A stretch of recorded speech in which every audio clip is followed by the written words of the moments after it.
Perkenalkan, nama saya Tesalonika Perez, saya dari kelas A4 keperawatan. Pada saat ini saya akan menjelaskan tentang struktur fungsi jaringan.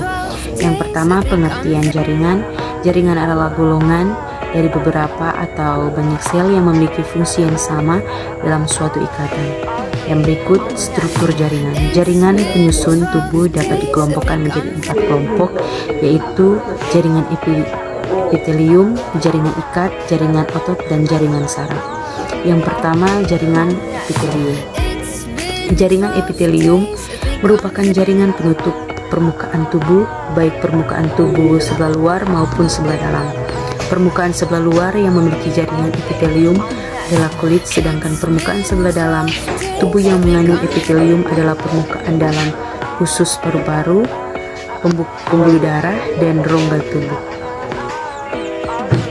Epitelium berdasarkan jumlah lapisan sel dan bentuk dua kriteria yang digunakan untuk mengklarifikasikan epitelium adalah jumlah lapisan sel dan bentuknya berdasarkan jumlah lapisannya.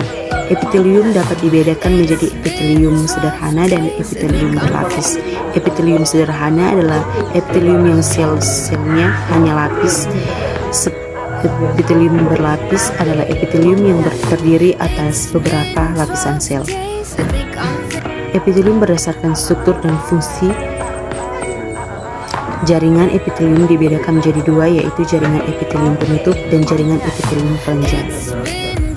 Jaringan epitelium penutup berperan melapisi permukaan tubuh dan jaringan lainnya. Jaringan epitelium kelenjar tersusun oleh sel-sel khusus yang mampu menghasilkan sekret atau getah cair. Berikut jaringan ikat. Ciri khusus jaringan ikat adalah memiliki komponen intraseluler yang disebut matriks. Matriks diseleksikan oleh sel-sel jaringan ikat. Dengan demikian, secara garis besar, jaringan ikat terdiri atas sel-sel jaringan, diikat, dan matriks. Yang pertama, jaringan ikat longgar. Sumsum serat longgar dan memiliki banyak substansi dasar.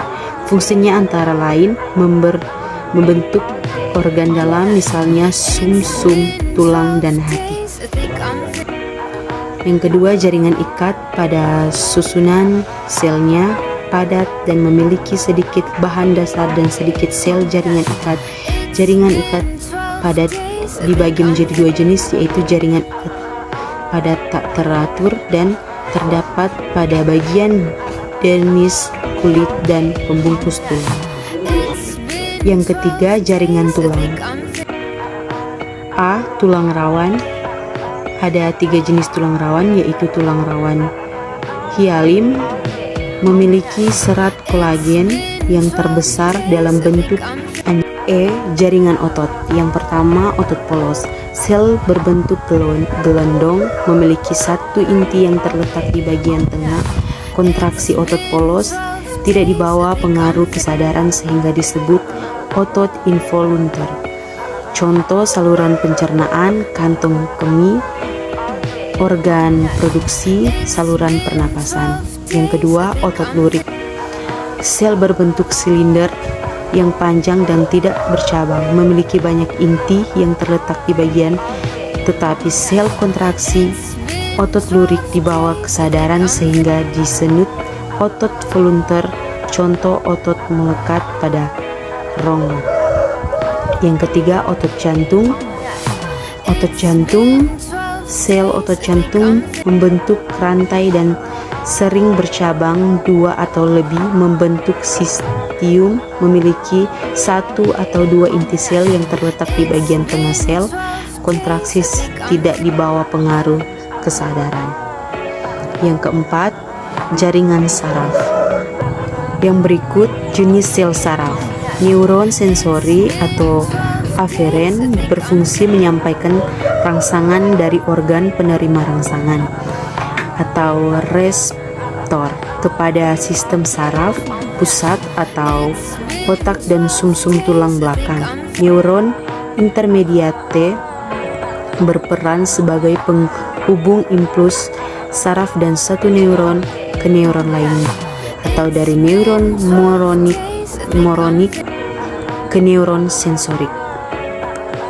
Neuron motor atau eferen berfungsi mengirimkan impuls dari sistem saraf pusat ke otot dan kelenjar yang akan melakukan respons tubuh. Pada umumnya, neuron motor menerima impuls dari neuron intermediate. Ada kalanya impuls ditransmisikan dari neuron sensorik ke neuron motor. Yang berikut, sel merupakan cikal bakal makhluk hidup yang tentu saja memiliki peranan serta fungsi penting dalam setiap makhluk hidup. Banyak ilmuwan yang meneliti mengenai sel karena memang sel merupakan salah satu kajian ilmu terpenting di dalam biologi. Sel terdiri dari organel sel yang mempunyai fungsi dan ciri khas masing-masing demi kelangsungan fungsi sel. Baik, itulah penjelasan saya tentang struktur dan fungsi jaringan. Dan terima kasih. Ayo bergabung bersama kami di Universitas Pembangunan Indonesia Manado. UNPI mempunyai 6 fakultas. Yang pertama Fakultas Keperawatan, Fakultas Hukum, Fakultas Teknik, Fakultas Sosial dan Ilmu Politik, Pertanian, dan Fakultas Sastra. Di UNPI sudah memakai sistem e-learning di mana mempermudah untuk pembelajaran online bagi kalian yang ingin bergabung di Universitas Pembangunan Indonesia Manado. Ayo, karena kampus kami sudah terakreditasi. Terima kasih.